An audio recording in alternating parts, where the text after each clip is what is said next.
નમસ્કાર મિત્રો, સ્વાગત છે તમારું મારી યુટ્યુબ ચેનલ ઓફિશિયલ માહિતીમાં। નવરાત્રીના પ્રારંભ સાથે જ 23 જિલ્લાઓમાં વરસાદની આગાહી કરવામાં આવી છે।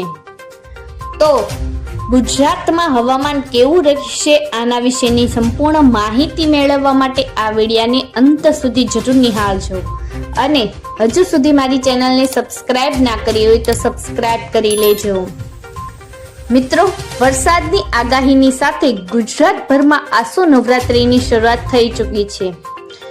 ત્યારે વરસાદ પડતા સોમવારે નવરાત્રીના પહેલા દિવસે શહેરમાં ગરબા યોજાશે કે કેમ એ બાબતે અનિશ્ચિતતાનો માહોલ સર્જાયો છે।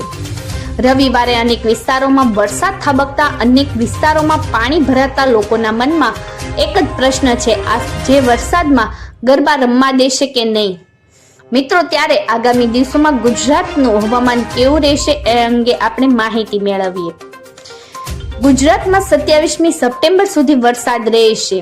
થંડરસ્ટોર્મની આગાહી આપવામાં આવી છે। આગામી 24 કલાક ભારે વરસાદની પણ આગાહી આપવામાં આવી છે। આ સાથે 33 થી 40 કિલોમીટરની ઝડપે પવન ફૂંકાશે। સાથે તે આજે 22મી સપ્ટેમ્બરે આસો નવરાત્રીના પહેલા દિવસે સુરત, નવસારી, વલસાડ, તાપી, ભરૂચ અને નર્મદામાં ગાજવીજ સાથે ભારે વરસાદની આગાહી આપવામાં આવી છે।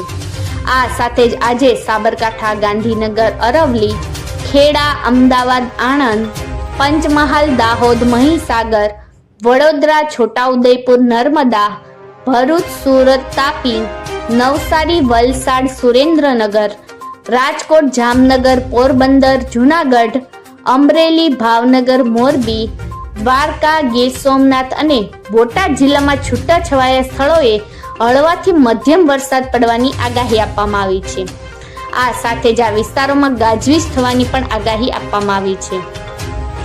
મિત્રો, આવતીકાલે એટલે કે 23મી તારીખે સાબરકાંઠા, ગાંધીનગર, અરવલ્લી, ખેડા, અમદાવાદ, આણંદ, પંચમહાલ, દાહોદ, મહીસાગર, વડોદરા, છોટાઉદેપુર, નર્મદા, ભરૂચ, સુરત, તાપી, નવસારી, વલસાડ, સુરેન્દ્રનગર, રાજકોટ, જામનગર, પોરબંદર, જૂનાગઢ, અમરેલી, ભાવનગર, મોરબી, દ્વારકા, ગીર સોમનાથ અને બોટાદ જિલ્લામાં છૂટાછવાયા સ્થળોએ હળવાથી મધ્યમ વરસાદ પડવાની આગાહી કરવામાં આવી છે। આ સાથે જ આ વિસ્તારોમાં ગાજવીજ થવાની પણ આગાહી છે।